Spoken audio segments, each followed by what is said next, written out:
Oh.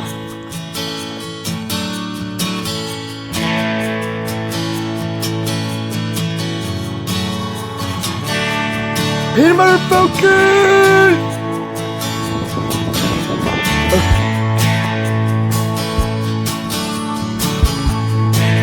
I got this. Oh, I'm just not strong enough.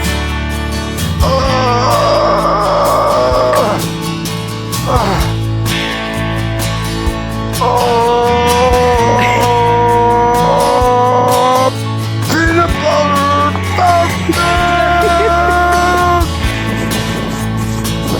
This is so easy. I do this all day.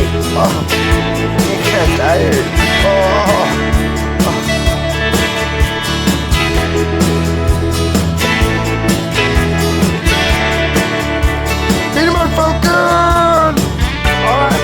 I got it. I got this all day. Come on, you want some of this? You want some? Come on, come on, come on. Oh shit.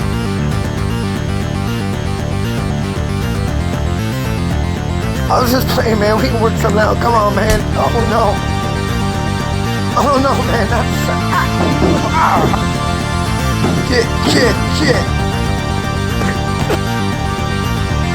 Sure we can work something out. Where you at, man? Let me hit you. Come on. Oh.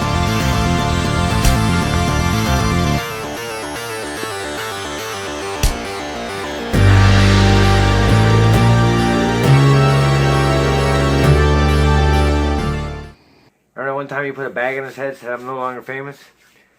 Shia LaBeouf, like I said, I try to feel what he's thinking. I actually believe Shia LaBeouf became an actor at a young age. And I actually believe he didn't lose his mind, but he was sending a message. Most people don't get it. I think he did that because he was asking people, hey, I know I'm famous, I'm sorry, but just back off, let me have a little space. Sometimes being a celebrity is not all it's cracked up to be, especially when you're a kid celebrity. I always recommend if you're going to go for the movies or go for acting, it might be best if you wait till you're about 26. Experience life a little bit before you jump right into the lion's den, because he was a child actor, and to just be put in front of all those people so young, it must be crazy. Alright, let's talk about the movie Peanut Butter Falcon.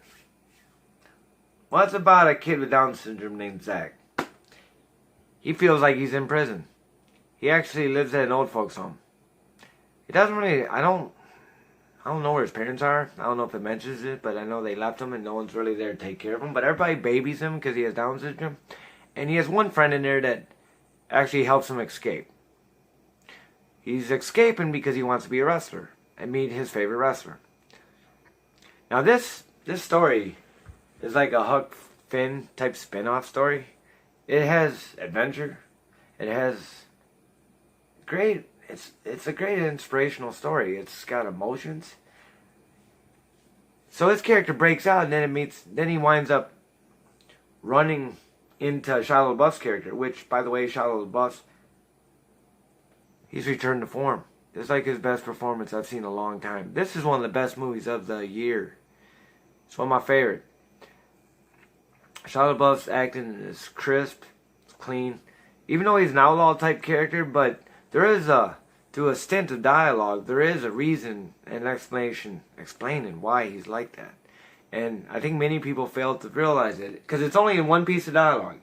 He's not an outlaw by choice. Many thought he was. No, he's not. He's not outlaw because he wasn't allowed to have one of the licenses, so he couldn't do his job. And he was trying to make a living. He said he needs to work. There was only allowed 10, and one of the characters say, I'm one of them. There's only 10 allowed. So wherever they're from, I'm not good with places or stuff, but there was only allowed 10 of these fishing licenses. So he would go around stealing them. He was just trying to make a living. That's what he knew. That's what his brother used to do, Jon Bernthal.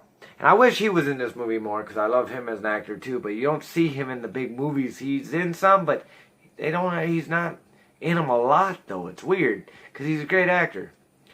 But this is by far one of Shia LaBeouf's best performances. His character Even though he's considered an outlaw in the movie, people are after him. His character is the only one that sees Zack for who he really is. He doesn't treat him like a baby. He treats him like a man. He's 20 years old. 20-something.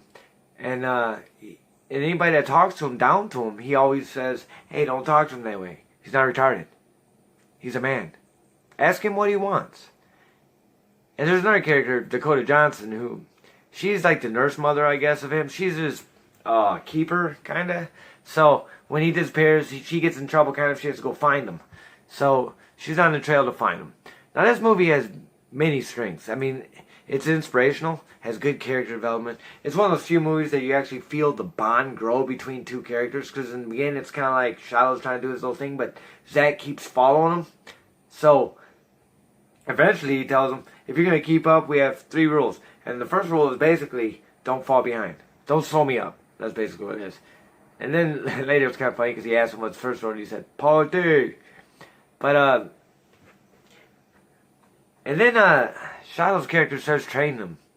Like, exercising, train them to be a wrestler and stuff. And then at the very end, again, I'm not going to spoil anything, talk too much about that. But, definitely, you can feel the bond between the two characters. And Shia LaBeouf definitely has upped his game, but he's always had game. Like, he's the only reason Transformers was watchable. This is definitely one of his best performances. This is as good of a performance since Lawless. Lawless, he had a pretty good performance. This is right with Lawless. Lawless is one of my favorite movies Shia was in, too. Now, the only weakness is I don't want to say anything because it's been said, but I kind of agree. Might be Dakota Johnson's character. Yeah, I don't think it was because she's a bad actress. I think it was because their chemistry was so good, she kind of offset it a little bit. I'm not trying to be mean towards her or anything, but it felt like when she was there, it kind of hurt the movie a little bit. No offense, because their bond and their relationship is so good, but her chemistry with the mix didn't really mesh as well with me. And I heard some talk of the ending being over top. It is a little bit. Yeah, they probably could have done without that. But I'm not going to talk about what happened. But it didn't really hurt the score too much for me. I mean, a little bit. The score is pretty high. But it could have been a 98, 99, maybe. The ending, a little bit, lowered it for me. Actually, Dakota Johnson lowered it too a little bit. It was going 98s, 99s, but that last half kind of lowered it a little bit, even though it's still an amazing movie. Probably one of the best movies you can watch this year. I highly recommend it. This movie, I'm going to just go with it. My score is 95 out of 100. Thank you, Movie Maniacs. Jason, sign out.